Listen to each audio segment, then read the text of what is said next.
देशवासियों नमस्ते। आज हम एक ऐसी बात करने जा रहे हैं जो हमारे देश के हर कोने, हर गांव, हर शहर के दिल को छूती है।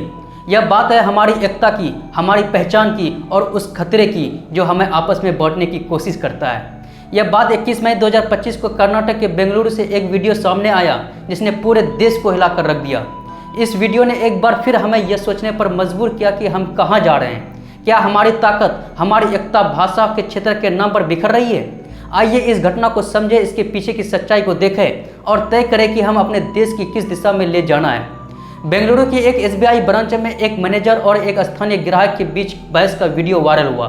मैनेजर ने साफ कहा, मैं कन्नड़ में बात नहीं करूंगी, यह भारत है, मैं हिंदी या इंग्लिश में बात करूंगी। सामने वाला ग्राहक बार बार कह रहा था, आप कर्नाटक में हैं, आपको कन्नड़ में बात करनी चाहिए। यह छोटी सी बात देखते देखते देश भर में चर्चा का विषय बन गई। सोशल मीडिया पर तूफान आ गया। लोग दो खेमों में बढ़ गए। एक तरफ वे जो कहते हैं कि कर्नाटक में कन्नड़ बोलना जरूरी है, खासकर ग्राहक सेवा में।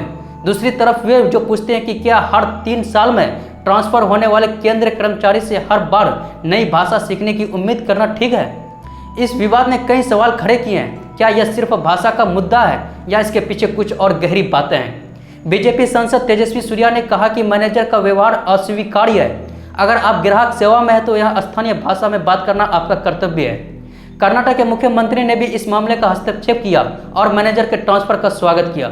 लेकिन कर्नाटक के बाहर के लोग गुस्सा कुछ और था। लोग पूछ रहे हैं, क्या कन्नड़ के सम्मान की बात है या हिंदी और उत्तर भारत के खिलाफ नफरत की राजनीति? यह पहली बार नहीं है जब कर्नाटक में भाषा को लेकर विवाद हुआ।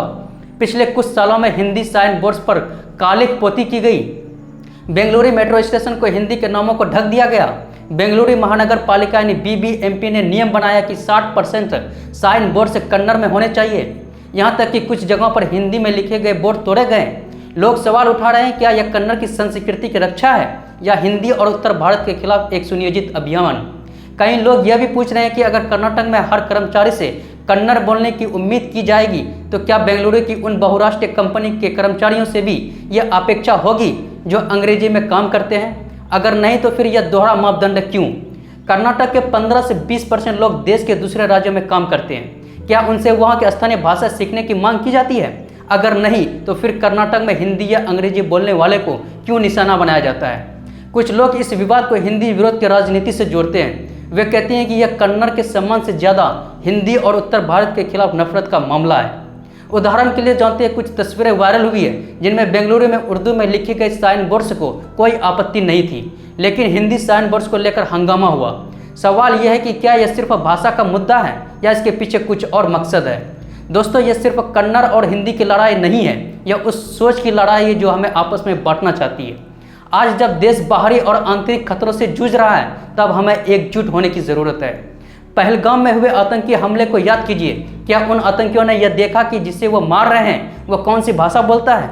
नहीं ना। उनके लिए सिर्फ यह मायने रखता है कि वह हिंदू है।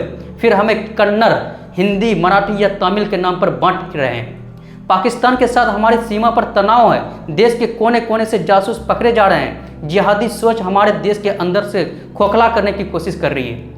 मुर्शिदाबाद में हाल में हादसों में हमें दिखाया कि कुछ जगहों पर जनसंख्या की बदल रही है और इसके गंभीर परिणाम हो सकते हैं। ऐसे में क्या हमें भाषा और क्षेत्र के नाम पर आपस में लड़ना चाहिए? कई राजनीतिक दल इस आग में घी डाल रहे हैं। कुछ नेता हिंदी को राष्ट्र विरोधी कहते हैं। तमिलनाडु में हिंदी दिवस मनाने पर आपत्ति जताई गई। यहाँ तक कहा गया कि हिंदी की वजह से भारत की 25 भाषाएं खत्म हो गई है। क्या यह सच नहीं है? यह सिर्फ लोगों को भड़काने का हथियार है। कुछ नेता सनातन धर्म को डेंगू मलेरिया कहते हैं, भगवत गीता को नफरत फैलाने वाली किताब बताते हैं। यह सब क्यों? सिर्फ इसलिए ताकि वह अपने वोट बैंकों को मजबूत करें और खुद को किसी खास समुदाय का रक्षक साबित करें। पाकिस्तान के साथ तनाव के बीच कुछ नेता ऐसे बयान दे रहे हैं जो दुश्मन को फायदा पहुंचाते हैं। वे नो टू वार जैसे हैशटैग चलाते हैं, जैसे कि भारत की सेना गलत कर रही हो। पहलगाम जैसे हमलों के लिए वह अपनी ही सेना पर सवाल उठाते हैं। क्या यह राष्ट्रीय हित में है?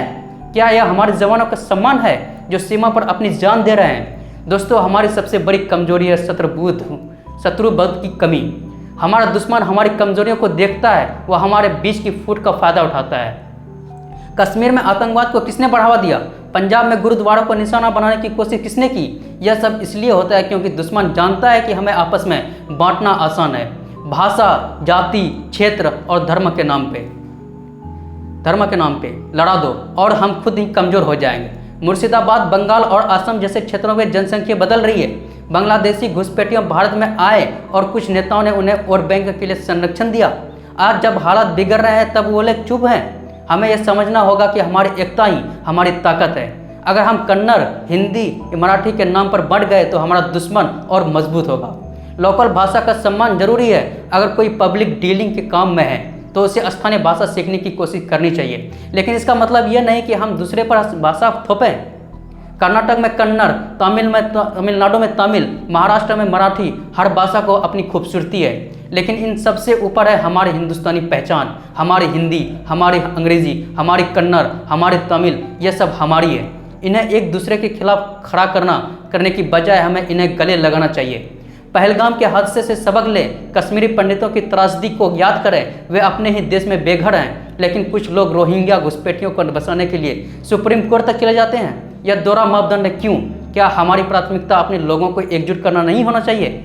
मेरे प्यारे भाइयों और बहनों, यह वक्त है बांटने का नहीं, एक होने का। हमारा देश एक ऐसा बगीचा है जिसमें हर रंग, हर खुशबू के फूल खिलते हैं। चाहे वो कन्नड़ हो, हिंदी हो, तमिल हो, मराठी हो, यह सब हमारे फूल हैं। इन्हें तोड़ने की बजाय इनकी माला बनाए। हमारे जवान सीमा पर लड़ रहे हैं, हमारा दुश्मन हमें कमज़ोर करने की साजिश रच रहा है। ऐसे में हमें भाषा, जाति या क्षेत्र के नाम पर नहीं बढ़ना है। यह वीडियो सिर्फ एक वीडियो नहीं है, यह एक पुकार है। यह हर हिंदुस्तानी के लिए एक संदेश है। अगर आप इसे पसंद करते हैं तो इसे लाइक कीजिएगा, शेयर कीजिएगा, इसे अपने दोस्तों, अपने परिवार, अपने गांव, शहर तक पहुंचाइए, क्योंकि यह संदेश हर उस इंसान तक जाना चाहिए जो इस देश को प्यार करता है। आइए हम सब मिलकर यह ठान लें कि हमें ना हिंदी के नाम पर बांटेंगे, ना कन्नड़ के नाम पर, ना मराठी के नाम पर। हम सिर्फ और सिर्फ हिंदुस्तानी है। जय हिंद, जय भारत।